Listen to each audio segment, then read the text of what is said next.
तर भाई आमच्या विदर्भातले लोक काय म्हणतात माहिती आहे, पैशानं पैसा कमवला पाहिजे म्हणते भाऊ, पैसा कधी पण इन्व्हेस्ट केला पाहिजे म्हणते.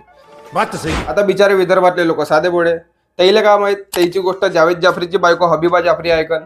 आता या मॅडमनं ऐकलं, तिला वाटलं आपणही कुठेतरी इन्व्हेस्टमेंट करावं, मग आपलाही मग या इन्व्हेस्टमेंटच्या चक्करमध्ये तिला एक निशित पटेल नावाचा ब्रोकर भेटला. मग आपण पटेल भाईचे भाऊनं मॅडमले पुरा प्लॅन समजून सांगितला, पुरा मॅप दाखवला, प्रेझेंटेशन दिलं, सगळं प्रोफेशनल, नीट अँड क्लीन, बाकायदा प्रोफेशनल बायोमेट्रिक मशीन आणली, मॅडमचं रजिस्ट्रेशन केलं.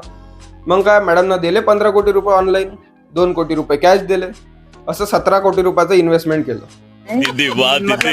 मग आपण पटेल भाई म्हणे 8-10 दिवसात फ्लॅटचा ताबा देतो म्हणे. पण 8 दिवस झाले, 15 दिवस झाले, महिना झाला, फ्लॅटचा ताबा काही भेटे नाही. मग मॅडमला वाटलं काहीतरी गडबड आहे. मॅडमनं केली पोलीस कंप्लेंट. पोलिसांनी पहिले निशित पटेलला पकडलं. याला पकडल्यावर माहीत पडलं की हा पुरा जांगडगुप्ता आहे. पण याच्यात हा एकटाच नाही, याच्यात लय मोठे मोठे अधिकारी इन्क्लूड आहे.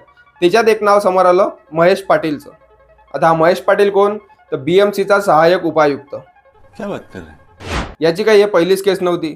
याच्या पहिले यानं 2-3 फ्रॉड केसेस केल्या आहेत. एकदा एक्स्टॉर्शनच्या केसमध्ये पकडला, ज्याच्यात हा महिनाभर सस्पेंड होता. पण भाऊ सिस्टीम तारे त्याला कोण मारी, परत महिनाभराने ड्युटीवर आला. आता परत हे कांड केलं. लोग ही बुरे होते. पोलिसांनी जेव्हा याची चौकशी केली, पाटील म्हणते मी हे केलंच नाही. आता चोर कधी म्हणत नाही मी चोरी केली म्हणून. क्या बात है सर. आता अजून कुठपर्यंत याचे धागेदोरे पोहोचले आहे आणि कोण कोण याच्यात इन्क्लूड आहे माहीत पडेल लवकरच.